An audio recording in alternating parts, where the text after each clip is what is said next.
ਜਹੇਦਾਰ ਸਾਹਿਬ ਨੂੰ ਮੈਂ ਪਰਸੋਂ ਮਿਲਿਆ ਸੀਗਾ ਜੀ। ਕਿੰਨਾ ਕੁ ਸਮਾਂ ਮਿਲ ਜਾਂਦਾ ਮੁਲਾਕਾਤ ਕਰਨ ਨੂੰ? ਮੁਲਾਕਾਤ ਜਿਹੜੀ ਲੀਗਲ ਮੀਟਿੰਗ ਆ ਉਹ ਘੰਟਾ ਤੋਂ 1.5 ਘੰਟਾ ਉੱਥੇ ਬੈਠ ਜਾਈਦਾ ਜੀ, ਅਸੀਂ ਬੈਠ ਲੈਂਦੇ ਹਾਂ। ਬੈਕ ਪੇਨ ਦੀ ਉਹਨਾਂ ਨੂੰ ਪ੍ਰੋਬਲਮ ਸੀਗੀ, ਉਹ ਕਿੰਨੀ ਕੁ ਪ੍ਰੋਬਲਮ ਠੀਕ ਆ ਹੁਣ ਜਾਂ? ਮੈਂ ਜਾ ਕੇ ਪੁੱਛਿਆ ਹੀ ਇਹ ਸੀਗਾ ਕਿ ਤੁਹਾਡੀ ਸਿਹਤ ਦੇ ਬਾਰੇ ਦੱਸੋ ਪਹਿਲਾਂ ਮੈਨੂੰ, ਤੇ ਉਹਨਾਂ ਨੇ ਬੜੇ ਨਿਮਰਤਾ ਸਹਿ ਮੈਨੂੰ ਹੱਥ ਫੜ ਕੇ ਮੇਰਾ ਕਿਹਾ ਕਿ ਤੂੰ ਟੈਨਸ਼ਨ ਨਾ ਲੈ ਛੋਟੇ। ਕਿੰਨੇ ਕੇਸਾਂ ਦੇ ਵਿੱਚੋਂ ਜਿਹੜੇ ਹੋ ਗਏ ਨੇ ਰਿਹਾ ਹੋ ਚੁੱਕੇ ਨੇ ਜਾਂ ਖਤਮ ਹੋ ਚੁੱਕੇ ਨੇ? ਕਿੰਨੇ ਕੇਸ ਨੇ ਜਿਹੜੇ ਪੈਂਡਿੰਗ ਰਹਿੰਦੇ ਨੇ ਜਿਨ੍ਹਾਂ ਕਰਕੇ ਇਹ ਅੜਚਣਾ ਜਿਹੜੀ ਬਣੀ ਹੋਈ ਆ? ਟੋਟਲ ਭਾਈ ਸਾਹਿਬ ਤੇ 36 ਕੇਸ ਸੀਗੇ, ਉਹਨਾਂ ਚੋਂ 4 ਕੇਸ ਹੀ ਪੈਂਡਿੰਗ ਰਹੇ ਨੇ। ਜੱਜ ਸਾਹਿਬ ਵੱਲੋਂ ਇਹ ਆਰਡਰ ਸੀਗਾ ਕਿ ਤੁਸੀਂ ਇੰਤਜ਼ਾਮ ਕਰਕੇ, ਪੁਲਿਸ ਦਾ ਇੰਤਜ਼ਾਮ ਕਰਕੇ ਉਹਨਾਂ ਨੂੰ ਪੇਸ਼ ਕੀਤਾ ਜਾਵੇ। ਬੋਡੀ ਬਣੀ ਆ ਪੁਲਿਸ ਦੀ, ਉਹ ਇਸੇ ਵਾਸਤੇ ਬਣੀ ਆ ਕਿ ਅਸੀਂ ਇੱਥੇ ਪ੍ਰੋਡਿਊਸ ਕਰਨਾ ਕਿਸੇ ਨੂੰ, ਉਹਦੀ ਸਿਕਿਉਰਿਟੀਜ਼ ਦਾ ਪੂਰਾ ਪ੍ਰਬੰਧ ਕੀਤਾ ਜਾਵੇ ਤਾਂ ਕਿ ਉਹਨੂੰ ਇੱਕ ਥਾਂ ਤੋਂ ਦੂਸਰੇ ਥਾਂ 'ਤੇ ਆਪਾਂ ਲੈ ਕੇ ਜਾ ਸਕੀਏ। ਸੈਂਸੀਬਲ ਗੱਲ ਨਹੀਂ ਹੈਗੀ ਕਿ ਜੇ ਆਪਾਂ ਕਹਿ ਦਈਏ ਸਾਡੇ ਕੋਲ ਸਿਕਿਉਰਿਟੀਜ਼ ਦੇ ਰੀਜ਼ਨ ਹੀ, ਫਿਰ ਪ੍ਰਸ਼ਾਸਨ ਇਹ ਜਿਹੜੀ ਬੋਡੀ ਬਣੀ ਹੈ ਬਣੀ ਕਾਹਦੇ ਵਾਸਤੇ ਆ? ਜੱਜ ਸਾਹਿਬ ਨੇ ਉਹਨਾਂ ਨੂੰ ਐਸਪੀ ਨੂੰ ਫਟਕਾਰ ਲਾਉਂਦੇ ਹੋਏ ਇਹ ਕਿਹਾ, ਪਿਛਲੀ ਤਰੀਕ ਤੇ 12 ਇਹ ਆਪਣੀ ਜਨਵਰੀ ਸੀਗੀ, ਉਹਨਾਂ ਨੇ ਫਟਕਾਰ ਲਾਉਂਦੇ ਹੋਏ ਇਹ ਕਿਹਾ ਕਿ ਤੁਸੀਂ ਮੈਨੂੰ ਇੱਕ ਤਾਂ ਰਿਪਲਾਈ ਦਿਓਗੇ ਰਿਟਨ 'ਚ ਕਿ ਮੈਂ ਤਾਂ ਜਿਹੜੇ ਮੇਰੇ ਆਰਡਰ ਸੀ ਉਹ ਕਿਉਂ ਨਹੀਂ ਉਹਨਾਂ 'ਤੇ ਮਤਲਬ ਕਾਰਵਾਈ ਕਿਉਂ ਨਹੀਂ ਹੋਈ। ਪਹਿਲਾਂ ਤਾਂ ਉਹ ਬਿਲਕੁਲ ਵੀ ਗੱਲ ਵੀ ਨਹੀਂ ਸੁਣਦੇ ਹੁੰਦੇ ਸੀਗੇ। ਉਸ ਤੋਂ ਬਾਅਦ ਹੁਣ ਇਹ ਹੈ ਕਿ ਸਾਨੂੰ ਸੰਗਤ ਵੱਲੋਂ ਹੁੰਗਾਰਾ ਮਿਲ ਰਿਹਾ, ਸੰਗਤ ਦਾ ਜਿਹੜਾ ਸਾਥ ਹੈ ਭਾਈ ਸਾਹਿਬ ਨਾਲ, ਉਹ ਇੱਥੇ ਵੱਧ ਤੋਂ ਵੱਧ ਲੋਕ ਇੱਥੇ ਆ ਰਹੇ ਨੇ। ਸੋ ਸੰਗਤ ਜਿਵੇਂ ਜਿਵੇਂ ਵੱਧ ਰਹੀ ਹੈ ਉਵੇਂ ਉਵੇਂ ਪ੍ਰਸ਼ਾਸਨ 'ਤੇ ਦਬਾਅ ਪੈ ਰਿਹਾ।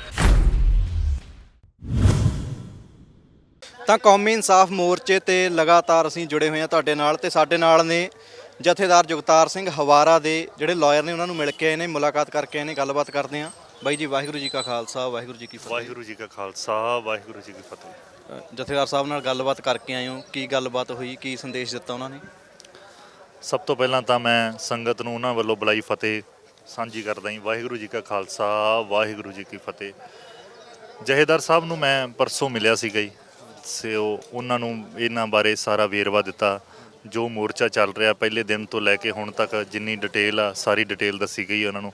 ਵੈਸੇ ਉਹਨਾਂ ਨੂੰ ਪੂਰੀ ਜਾਣਕਾਰੀ ਮਿਲ ਰਹੀ ਸੀ ਜਿਵੇਂ ਪਹਿਲਾਂ ਮੁਲਾਕਾਤੀ ਮਿਲ ਰਹੀ ਸੀ ਉਹਨਾਂ ਨੂੰ, ਪਰ ਮੈਂ ਬੈਠ ਕੇ ਉਹਨਾਂ ਕੋਲੇ ਪੂਰੀ ਚੰਗੀ ਤਰ੍ਹਾਂ ਡਿਟੇਲ, ਪਹਿਲੇ ਦਿਨ ਜਿੰਨੇ ਲੋਕ ਇੱਥੇ ਆਪਣੀ ਸੰਗਤ ਸੀਗੀ, ਉਸ ਤੋਂ ਬਾਅਦ ਇਕੱਠ ਕਿਵੇਂ ਘਟਦਾ, ਪਹਿਲੇ ਦਿਨ ਘੱਟ ਸੀਗੇ ਜਿਵੇਂ ਆਪਾਂ ਕਹੀਏ 7 ਤਰੀਕ ਨੂੰ, ਪ੍ਰਬੰਧ ਕਿਵੇਂ ਕਿਵੇਂ ਹੋਏ, ਇਹ ਸਾਰਾ ਕੁਝ ਦੱਸਿਆ ਗਿਆ ਉਹਨਾਂ ਨੂੰ। ਹਰੇਕ ਚੀਜ਼ ਬਾਰੇ ਦੱਸਿਆ। ਤਾਂ ਜਿਵੇਂ ਜਿਵੇਂ ਉਹਨਾਂ ਨੂੰ ਪਤਾ ਲੱਗਾ ਕਿ ਸੰਗਤ ਦਾ ਬਹੁਤ ਵਧੀਆ ਉਤਸ਼ਾਹ ਹੈ, ਇੱਥੇ ਚੰਗਾ ਰਿਸਪੌਂਸ ਮਿਲ ਰਿਹਾ, ਸੋ ਬਹੁਤ ਖੁਸ਼ੀ ਹੋਈ ਉਹਨਾਂ ਦੇ। ਇੱਕ ਅਲੱਗ ਚਿਹਰੇ 'ਤੇ ਅਲੱਗ ਜੀ ਖੁਸ਼ੀ ਸੀਗੀ, ਜਿਹਨੂੰ ਉਹ ਖੁਸ਼ੀ ਵੇਖ ਕੇ ਬਹੁਤ ਵਧੀਆ ਫੀਲ ਹੋਇਆ, ਮਤਲਬ ਅੰਦਰੋਂ ਚੰਗਾ ਫੀਲ ਹੋਇਆ ਉਸ ਚੀਜ਼ ਨੂੰ ਦੇਖ ਕੇ।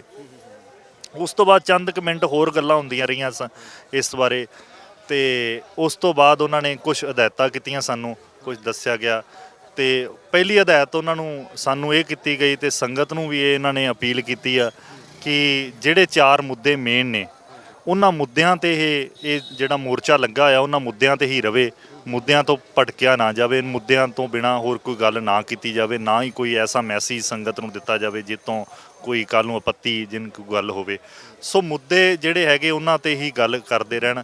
ਜੇ ਕੋਈ ਬੰਦਾ ਬਾਹਰੋਂ ਆ ਕੇ ਇੱਥੇ ਆਪਦੇ ਨਿੱਜੀ ਵਿਚਾਰ ਰੱਖਦਾ ਤਾਂ ਉਹਦੇ ਨਿੱਜੀ ਵਿਚਾਰ ਹੋਣਗੇ। ਇਹ ਉਹਨਾਂ ਵੱਲੋਂ ਕਿਹਾ ਗਿਆ ਕਿ ਜੋ ਪ੍ਰਬੰਧਕ ਨੇ ਉਹਨਾਂ ਵੱਲੋਂ ਇਹ ਅਪੀਲ ਕਰ ਦਿੱਤੀ ਜਾਵੇ ਸੰਗਤ ਨੂੰ ਕਿ ਇਹ ਜਿਹੜੇ ਜੋ ਵੀ ਕੋਈ ਅਲੱਗ ਉਸ ਤੋਂ ਅਲੱਗ ਮੁੱਦੇ ਤੋਂ ਇਲਾਵਾ ਬੋਲਦਾ ਉਹਨੂੰ ਰੋਕਿਆ ਜਾਵੇ, ਜਾਂ ਫਿਰ ਉਹਨੂੰ ਇਹ ਉੱਥੇ ਅਨਾਊਂਸਮੈਂਟ ਕੀਤੀ ਜਾਵੇ ਕਿ ਇਹਦੇ ਨਿੱਜੀ ਵਿਚਾਰ ਨੇ, ਇਹਦੇ ਨਾਲ ਮੋਰਚੇ ਦਾ ਕੋਈ ਸੰਬੰਧ ਨਹੀਂ ਹੈਗਾ।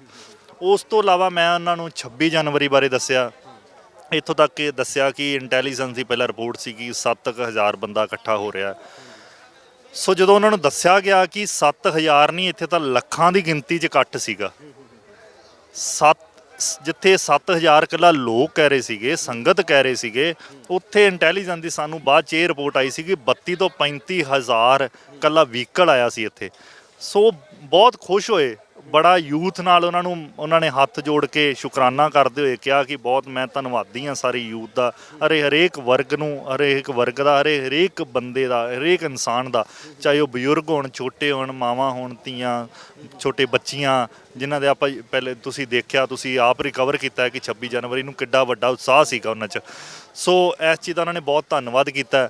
ਬਾਕੀ ਉਹਨਾਂ ਨੇ ਮੋਰਚੇ ਸੰਬੰਧੀ ਜਿਹੜੀਆਂ ਛੋਟੀਆਂ ਜਿਹੜੀਆਂ ਡਿਸਕਸ਼ਨ ਸੀਗੀਆਂ ਉਹ ਕਰਦੇ ਹੋਏ ਜਿਹੜੀਆਂ ਉਹਨਾਂ ਨੂੰ ਪ੍ਰਬੰਧਕਾਂ ਬਾਰੇ ਕਿਹਾ, ਉਹ ਮੈਂ ਉਹਨਾਂ ਨਾਲ ਵਿਚਾਰ ਕਰ ਰਿਹਾ, ਅਸੀਂ ਕਰ ਰਹੇ ਹਾਂ ਬੈਠ ਕੇ। ਬਾਕੀ ਜਿਹੜੇ ਮੇਨ ਸੀਗਾ ਉਹਨਾਂ ਨੇ ਇਹੀ ਗੱਲ ਕਹੀ ਹੈ ਕਿ ਮੁੱਦੇ ਤੋਂ ਦੂਰ ਨਹੀਂ ਹਟਣਾ ਚਾਹੀਦਾ, 4 ਮੰਗਾਂ ਜਿਹੜੀਆਂ ਮੇਨ ਆ ਉਹਨਾਂ 'ਤੇ ਹੀ ਰਹਿ ਜਾਵੇ, ਉਸ ਤੋਂ ਇਲਾਵਾ ਕੋਈ ਗੱਲ ਨਹੀਂ ਹੋਣੀ। ਜਥੇਦਾਰ ਸਾਹਿਬ ਦੇ ਜਿਵੇਂ ਬੈਕ ਪੇਨ ਦੀ ਉਹਨਾਂ ਨੂੰ ਪ੍ਰੋਬਲਮ ਸੀਗੀ, ਉਹ ਕਿੰਨੀ ਕੁ ਪ੍ਰੋਬਲਮ ਠੀਕ ਆ ਹੁਣ ਜਾਂ ਨਹੀਂ? ਹੁਣ ਸਿਹਤ ਠੀਕ ਸੀ, ਉਹਨਾਂ ਦੀ ਸਿਹਤ ਠੀਕ ਆ, ਹੁਣ ਠੀਕ ਹੈ ਜੀ।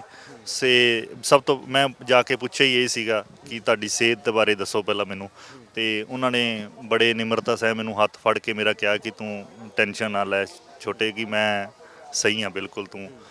ਸੋ ਉਹਨਾਂ ਨੇ ਇਹ ਗੱਲ ਕਹੀ ਤੇ ਮੈਨੂੰ ਹੌਸਲਾ ਹੋਇਆ ਕਿ ਹਾਂਜੀ ਠੀਕ ਨੇ। ਮੈਂ ਫਿਰ ਵੀ ਦੁਬਾਰਾ ਫਿਰ ਉਹਨਾਂ ਨੂੰ ਇਹ ਗੱਲ ਪੁੱਛੀ, ਮੈਂ ਤੁਸੀਂ ਸਹੀ ਦੱਸੋ ਕਿ ਸਿਹਤ ਜੇ ਕੋਈ ਵੈਸੇ ਕਰਾਪਾ ਕਰਨਾ ਤਾਂ ਨਹੀਂ? ਕਹਿੰਦੇ ਮੈਂ ਠੀਕ ਹਾਂ, ਬਿਲਕੁਲ ਠੀਕ ਹਾਂ। ਸੋ ਕਹਿੰਦੇ ਕਿ ਥੋੜ੍ਹੇ ਜਿਹੇ ਠੰਡ ਸੀਗੀ, ਥੋੜ੍ਹਾ ਜਿਹਾ ਸੀਗਾ, ਪਰ ਕਹਿੰਦੇ ਮੈਂ ਬਿਲਕੁਲ ਠੀਕ ਹਾਂ ਹੁਣ, ਬੇਫਿਕਰ ਹੋ। ਕਹਿੰਦੇ ਕੋਈ ਗੱਲ ਹੋਈ ਤਾਂ ਮੈਂ ਜ਼ਰੂਰ ਦੱਸੂਗਾ, ਜਿਵੇਂ ਅਗਲੀ ਮੁਲਾਕਾਤ ਜਿੰਨੀ ਜਲਦੀ ਜੋ ਸੱਦਣਗੇ ਤਾਂ ਜਾਵਾਂਗੇ, ਉਦੋਂ ਫਿਰ ਜੋ ਵੀ ਗੱਲਬਾਤ ਹੋਈ ਉਹ ਗਾਂ ਦੱਸ ਦਿੱਤੀ ਜਾਊਗੀ। ਮੁਲਾਕਾਤ, ਜੇ ਮੈਂ ਪੁੱਛਾਂ ਮੁਲਾਕਾਤ ਕਿੰਨਾ ਕੁ ਸਮਾਂ ਮਿਲ ਜਾਂਦਾ ਮੁਲਾਕਾਤ ਕਰਨ ਨੂੰ? ਮੁਲਾਕਾਤ ਜਿਹੜੀ ਲੀਗਲ ਮੀਟਿੰਗ ਆ ਉਹ ਘੰਟਾ ਤੋਂ 1.5 ਘੰਟਾ ਉੱਥੇ ਬੈਠ ਜਾਈਦਾ, ਅਸੀਂ ਬੈਠ ਲੈਂਦੇ ਹਾਂ। ਮਤਲਬ 3 ਵਜੇ ਸਾਡੀ ਐਂਟਰੀ ਹੁੰਦੀ ਆ ਉੱਥੇ। ਉਸ ਤੋਂ ਇਲਾਵਾ ਕੋਈ ਅੱਧਾ ਪੌਣਾ ਘੰਟਾ ਉਹਨਾਂ ਨੂੰ ਅਜੇ ਮੈਸੀ ਲੱਗਦਾ, ਉਸ ਤੋਂ ਬਾਅਦ ਉਹ ਆਉਂਦੇ ਨੇ, ਮੈਸੀ ਪਹੁੰਚਦਾ ਅੱਧਾ ਘੰਟਾ ਉਹਨਾਂ ਨੂੰ ਆਉਣ 'ਤੇ ਲੱਗਦਾ, ਉੱਥੋਂ ਆਪਦੀ ਮਤਲਬ ਬੈਰਕ ਤੋਂ ਇੱਥੇ ਪਹੁੰਚਣ 'ਤੇ ਲੱਗ ਜਾਂਦਾ। ਸੋ ਉਸ ਤੋਂ ਬਾਅਦ ਸਾਡੀ 4:15 ਜਿਵੇਂ ਬਹਿ ਜਾਈਦਾ 5:15 ਵਜੇ ਤੱਕ। ਤਾਂ ਜੇ ਮੈਂ ਪੁੱਛਾਂ ਟੋਟਲ ਕੇਸ ਸੀਗੇ ਜਿਹੜੇ ਜਥੇਦਾਰ ਜੀ ਦੇ ਉੱਪਰ ਜਿਹੜੇ ਪਾਏ ਹੋਏ ਸੀਗੇ, ਕਿੰਨੇ ਕੇਸਾਂ ਦੇ ਵਿੱਚੋਂ ਜਿਹੜੇ ਹੋਏ ਨੇ ਰਿਹਾ ਹੋ ਚੁੱਕੇ ਨੇ ਜਾਂ ਖਤਮ ਹੋ ਚੁੱਕੇ ਨੇ, ਕਿੰਨੇ ਕੇਸ ਨੇ ਜਿਹੜੇ ਪੈਂਡਿੰਗ ਰਹਿੰਦੇ ਨੇ ਜਿਨ੍ਹਾਂ ਕਰਕੇ ਇਹ ਅੜਚਣਾ ਜਿਹੜੀ ਬਣੀ ਹੋਈ ਆ? ਟੋਟਲ ਭਾਈ ਸਾਹਿਬ ਤੇ 36 ਕੇਸ ਸੀਗੇ, ਉਹਨਾਂ ਚੋਂ 4 ਕੇਸ ਹੀ ਪੈਂਡਿੰਗ ਰਹੇ ਨੇ। 2 ਕੇਸ ਚੰਡੀਗੜ੍ਹ ਦੇ ਨੇ, ਇੱਕ 17 ਸੈਕਟਰ ਦੀ ਥਾਣੇ ਦੀ FIR, ਦੂਸਰੀ 36 ਸੈਕਟਰ ਦੀ ਆ, ਤੀਸਰਾ ਸੁਹਾਣਾ ਸਾਹਿਬ ਦਾ ਤੇ ਚੌਥਾ ਖਰੜ ਦਾ ਜੀ। ਜਿਹਦੇ 'ਚ ਮੁਹਾਲੀ ਦੇ 2 ਕੇਸ ਨੇ, 2 ਚੰਡੀਗੜ੍ਹ ਦੇ ਨੇ। ਤੇ ਮੁਹਾਲੀ 'ਚ 12 ਤਰੀਕ ਨੂੰ ਪਿਛਲੀ ਜਦੋਂ ਇਹਨਾਂ ਨੂੰ ਪੇਸ਼ ਕਰਨਾ ਸੀਗਾ, ਉਹਦੇ ਲਈ ਇਹਨਾਂ ਨੇ ਜੱਜ ਸਾਹਿਬ ਨੇ ਆਰਡਰ ਵੀ ਕਰ ਚੁੱਕੇ ਸੀਗੇ ਤਾਂ ਕਿ ਚਾਰਜ ਫਰੇਮ ਹੋ ਸਕਣ ਉਹਨਾਂ 'ਤੇ। ਚਾਰਜ ਫਰੇਮ ਹੋਣ ਵਾਸਤੇ ਫਿਜ਼ੀਕਲੀ ਉੱਥੇ ਮੁਜਰਮ ਜ਼ਰੂਰੀ ਆਈ। ਸੋ ਇਸ ਕਰਕੇ ਉੱਥੇ ਉਹਨਾਂ ਨੂੰ ਲਿਆਉਣਾ ਜ਼ਰੂਰੀ ਸੀਗਾ। ਤੇ ਜਿਹੜਾ ਜੱਜ ਸਾਹਿਬ ਨੇ ਆਰਡਰ ਕੀਤਾ ਸੀਗਾ SP ਨੂੰ ਕਿ ਸਿਕਿਉਰਿਟੀ ਦਾ ਇੰਤਜ਼ਾਮ ਕਰਕੇ ਉਹਨਾਂ ਨੂੰ ਇੱਥੇ ਪੇਸ਼ ਕੀਤਾ ਜਾਵੇ ਤਾਂ ਕਿ ਚਾਰਜ ਫਰੇਮ ਹੋ ਸਕਣ। ਜਿੱਥੋਂ ਤੱਕ ਕਿ ਪ੍ਰਸ਼ਾਸਨ ਨੇ ਹਮੇਸ਼ਾ ਹੀ ਆਪਦੀ ਐਕਸਕਿਊਜ਼ ਦਿੰਦੇ ਹੋਏ ਉਹਨਾਂ ਨੂੰ VC ਵਾਸਤੇ ਅਪਰੋਚ ਕਰ ਲਓ ਤੁਸੀਂ, ਜਾਂ ਸਾਡੇ ਤੋਂ ਸਿਕਿਉਰਿਟੀ ਰੀਜਨਸ ਹੈ ਨਹੀਂ ਦੇ ਅਪਰੋਚ ਦਿੰਦੇ ਰਹੇ ਆ, ਹਵਾਲਾ ਦਿੰਦੇ ਰਹੇ ਆ। ਉਸ ਤੋਂ ਇਲਾਵਾ ਹੋਰ ਵੀ ਐਕਸਕਿਊਜ਼ਸ ਦਿੰਦੇ ਰਹੇ ਨੇ, ਕਦੀ ਸਿਕਿਉਰਿਟੀਜ਼ ਨੇ, ਕਦੀ ਉਹ ਮਤਲਬ ਉੱਥੋਂ ਇੰਤਜ਼ਾਮ ਨਹੀਂ ਹੋ ਪਾਇਆ। ਸੋ ਪਿਛਲੀ ਵਾਰੀ ਉਹਨਾਂ ਨੇ ਬੜਾ ਮਤਲਬ ਇੱਕ ਆਪਾਂ ਕਹਿ ਦਈਏ ਬੜਾ ਛੋਟਾ ਜਿਹਾ ਤੇ ਬੜਾ ਘਟੀਆ ਜਿਹਨੂੰ ਆਪਾਂ ਕਹਿ ਸਕਦੇ ਹਾਂ ਕਿ ਇਹਨਾਂ ਦਿੱਤਾ ਕਿ ਉਹਨਾਂ ਨੇ ਮੇਲ ਕਰਤੀ, ਕਹਿੰਦੇ ਅਸੀਂ ਜੱਜ ਸਾਹਿਬ ਵੱਲੋਂ ਇਹ ਆਰਡਰ ਸੀਗਾ ਕਿ ਤੁਸੀਂ ਇੰਤਜ਼ਾਮ ਕਰਕੇ, ਪੁਲਿਸ ਦਾ ਇੰਤਜ਼ਾਮ ਕਰਕੇ ਉਹਨਾਂ ਨੂੰ ਪੇਸ਼ ਕੀਤਾ ਜਾਵੇ। ਸਿਕਿਉਰਿਟੀ ਜਿਹੜਾ ਹੈਗੀ ਆ, ਜੇ ਤੁਸੀਂ ਪ੍ਰਸ਼ਾਸਨ ਆ, ਪੁਲਿਸ ਨੂੰ ਬਣਾਇਆ, ਇੱਕ ਬੋਡੀ ਬਣੀ ਆ ਪੁਲਿਸ ਦੀ, ਉਹ ਇਸੇ ਵਾਸਤੇ ਬਣੀ ਆ ਕਿ ਅਸੀਂ ਇੱਥੇ ਪ੍ਰੋਡਿਊਸ ਕਰਨਾ ਕਿਸੇ ਨੂੰ, ਉਹਦੀ ਸਿਕਿਉਰਿਟੀਜ਼ ਦਾ ਪੂਰਾ ਪ੍ਰਬੰਧ ਕੀਤਾ ਜਾਵੇ ਤਾਂ ਕਿ ਉਹਨੂੰ ਇੱਕ ਥਾਂ ਤੋਂ ਦੂਸਰੇ ਥਾਂ 'ਤੇ ਆਪਾਂ ਲੈ ਕੇ ਜਾ ਸਕੀਏ। ਇਹਦਾ ਰੀਜ਼ਨਸ ਇਹ ਦੇਣਾ, ਇਹ ਕੋਈ ਮਤਲਬ ਆਪਾਂ ਕਹਿ ਦਈਏ ਕਿ ਸੈਂਸੀਬਲ ਗੱਲ ਨਹੀਂ ਹੈਗੀ ਕਿ ਜੇ ਆਪਾਂ ਕਹਿ ਦਈਏ ਸਾਡੇ ਕੋਲ ਸਿਕਿਉਰਿਟੀਜ਼ ਦੇ ਰੀਜ਼ਨ ਨਹੀਂ, ਫਿਰ ਪ੍ਰਸ਼ਾਸਨ ਇਹ ਜਿਹੜੀ ਬੋਡੀ ਬਣੀ ਹੈ ਬਣੀ ਕਾਹਦੇ ਵਾਸਤੇ ਆ? ਠੀਕ ਹੈ ਨਹੀਂ? ਇਹਦੇ ਲਈ ਉਹਨਾਂ ਨੇ ਇਹ ਲਿਖ ਕੇ ਦਿੱਤਾ ਕਿ ਸਾਨੂੰ ਅਸੀਂ ਈਮੇਲ ਕਰਤੀ ਸੀ ਤਿਹਾੜਜੇ ਨੂੰ। ਤਾਂ ਜੱਜ ਸਾਹਿਬ ਨੇ ਉਹਨਾਂ ਨੂੰ SP ਨੂੰ ਫਟਕਾਰ ਲਾਉਂਦੇ ਹੋਏ ਇਹ ਕਿਹਾ, ਪਿਛਲੀ ਤਰੀਕ ਤੇ 12 ਇਹ ਆਪਣੀ ਜਨਵਰੀ ਸੀਗੀ, ਉਹਨਾਂ ਨੇ ਫਟਕਾਰ ਲਾਉਂਦੇ ਹੋਏ ਇਹ ਕਿਹਾ ਕਿ ਤੁਸੀਂ ਮੈਨੂੰ ਇੱਕ ਤਾਂ ਰਿਪਲਾਈ ਦਿਓਗੇ ਰਿਟਨ 'ਚ ਕਿ ਮੈਂ ਤਾਂ ਜਿਹੜੇ ਮੇਰੇ ਆਰਡਰ ਸੀ ਉਹ ਕਿਉਂ ਨਹੀਂ ਉਹਨਾਂ 'ਤੇ ਮਤਲਬ ਕਾਰਵਾਈ ਕਿਉਂ ਨਹੀਂ ਹੋਈ। ਸੋ ਦੂਸਰੀ ਗੱਲ, ਉਹਨਾਂ ਨੇ ਸੇਮ ਆਰਡਰ ਫੇਰ ਕੀਤੇ ਆ 3 ਤਰੀਕ ਵਾਸਤੇ, 3 ਫਰਵਰੀ ਨੂੰ ਉਹਨਾਂ ਦੀ ਪੇਸ਼ੀ ਆ। ਬਾਕੀ ਦੇਖਦੇ ਆ, ਸਾਡੀ ਪ੍ਰਸ਼ਾਸਨ ਨਾਲ ਵੀ ਗੱਲ ਚੱਲ ਰਹੀ ਆ ਪੇਸ਼ ਕਰਨ ਵਾਸਤੇ। ਜਿਹੜਾ ਮੋਰਚੇ ਦਾ ਦਬਾਅ ਹੈ ਉਹ ਪੈ ਰਿਹਾ, ਪਹਿਲਾਂ ਤਾਂ ਉਹ ਬਿਲਕੁਲ ਵੀ ਗੱਲ ਵੀ ਨਹੀਂ ਸੁਣਦੇ ਹੁੰਦੇ ਸੀਗੇ। ਉਸ ਤੋਂ ਬਾਅਦ ਹੁਣ ਇਹ ਹੈ ਕਿ ਸਾਨੂੰ ਸੰਗਤ ਵੱਲੋਂ ਹੁੰਗਾਰਾ ਮਿਲ ਰਿਹਾ, ਸੰਗਤ ਦਾ ਜਿਹੜਾ ਸਾਥ ਹੈ ਭਾਈ ਸਾਹਿਬ ਨਾਲ, ਉਹ ਇੱਥੇ ਵੱਧ ਤੋਂ ਵੱਧ ਲੋਕ ਇੱਥੇ ਆ ਰਹੇ ਨੇ। ਸੋ ਸੰਗਤ ਜਿਵੇਂ ਜਿਵੇਂ ਵੱਧ ਰਹੀ ਹੈ ਉਵੇਂ ਉਵੇਂ ਪ੍ਰਸ਼ਾਸਨ ਤੇ ਦਬਾਅ ਪੈ ਰਿਹਾ। ਸਾਨੂੰ ਉਮੀਦ ਹੈ ਕਿ ਉਹ ਸ਼ਾਇਦ 3 ਤਰੀਕ ਨੂੰ ਕਰਨਗੇ। ਜੇ ਨਹੀਂ ਕੀਤਾ ਤਾਂ ਅਸੀਂ ਕੋਈ ਨਾ ਕੋਈ ਸੰਗਤ ਨੂੰ ਇੱਥੇ ਪ੍ਰੋਗਰਾਮ ਉਲੀਕਾਂਗੇ, ਉਹ ਦੱਸਿਆ ਜਾਊਗਾ ਤਾਂ ਕਿ ਅਸੀਂ ਪ੍ਰਸ਼ਾਸਨ ਦੀਆਂ ਅੱਖਾਂ ਖੋਲ੍ਹ ਸਕੀਏ ਤੇ ਜਥੇਦਾਰ ਸਾਹਿਬ ਨੂੰ ਇੱਥੇ ਪੰਜਾਬ 'ਚ ਲੈ ਕੇ ਆ ਸਕੀਏ। ਤਾਂ ਜਾਣਕਾਰੀ ਦੇਣ ਲਈ ਬਹੁਤ ਬਹੁਤ ਧੰਨਵਾਦ ਜੀ।